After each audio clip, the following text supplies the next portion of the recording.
ஒரு ஊரில் ஒரு பெரிய கோயில் யானை ஒன்று இருந்துச்சான்.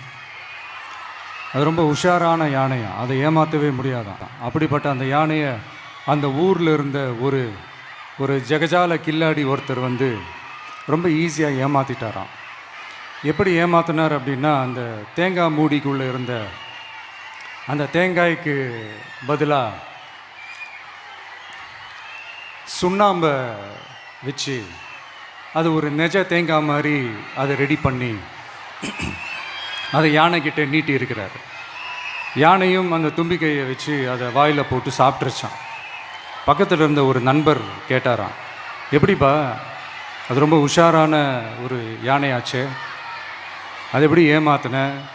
நீ சுண்ணாம்பை கொடுத்துட்டா அது தேங்காய்ன்னு நினச்சி சாப்பிட்ருச்சு, எப்படிப்பா பண்ண அப்படின்னு கேட்டதுக்கு, அதெல்லாம் ஒரு தொழில் ரகசியம் ஆயாச்சாங்க,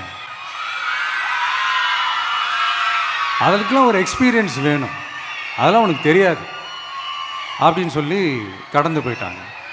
திருப்பி ரொம்ப நாள் கழித்து அந்த மிஸ்டர் ஜெகஜாலம்ஸும் அந்த ஃப்ரெண்டும் மீட் பண்ணியிருக்காங்க. அப்போ அந்த யானை டாபிக் வந்திருக்குது.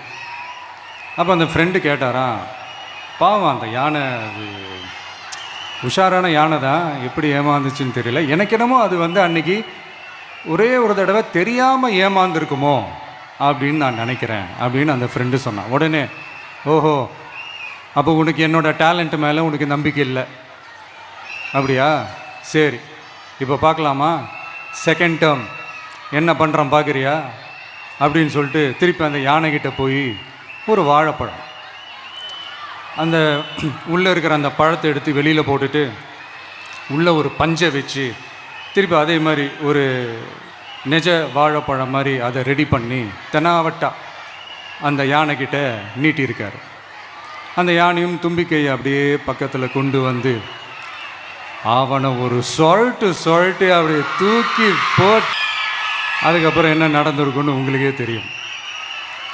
அந்த அடிபட்டு கிடந்த அந்த மிஸ்டர் ஜெகஜாலம்ஸ் கிட்ட அந்த ஃப்ரெண்டு வந்து காதலை சொன்னானா, யானைக்கு கொஞ்சம் மெமரி பவர் ஜாஸ்தி நினைக்கிறேன்,